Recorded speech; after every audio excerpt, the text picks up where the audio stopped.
Beethoven's Missa Solemnis, for the very first time being performed in southern Arizona, and perhaps even in all of Arizona for all we know. It is the companion piece to the greatest achievement of Beethoven, his Symphony No. 9. But in order to fully understand Symphony No. 9, it's important to have a grasp of this piece. It is almost the yin and yang, two pieces fitting together. One is asking the questions, the Missa Solemnis, and demanding answers. And perhaps in some ways, the Ninth Symphony is attempting to answer those questions. Beethoven achieves extraordinary things in this piece. You will hear, if you're familiar with the Ninth Symphony, many stylistic and technical and orchestrational similarities, and sometimes even quotes. But there are some other things that you'll hear in the Missa Solemnis that you won't hear in the Ninth Symphony. For example, you'll hear small groups of singers where they're singing in thirds, and you're expecting this, but instead you get this.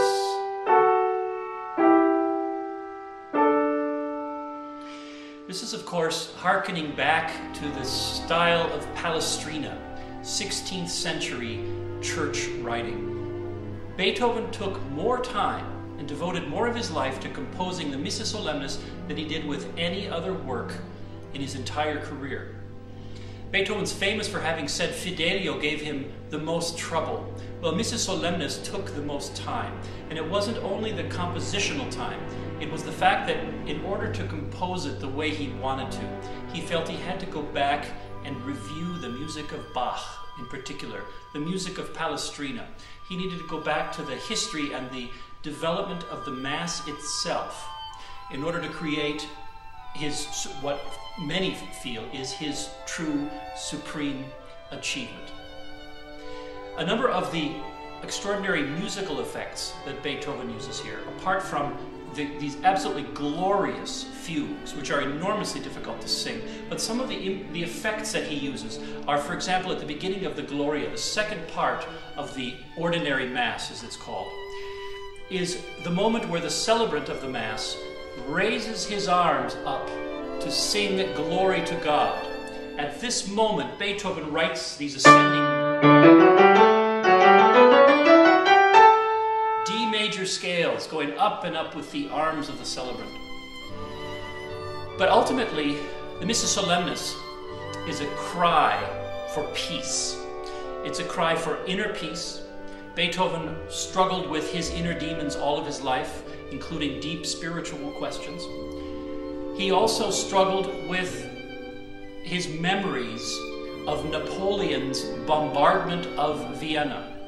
Not long after Beethoven arrived in Vienna, he endured that bombardment with the rest of the population of Vienna, remembers it with such horror and terror and even anger. As you recall, at one point, Beethoven had dedicated his Eroica Symphony to Napoleon, and when he discovered that Napoleon had declared himself and actually coronated himself emperor, crowned himself emperor, he scratched out the dedication.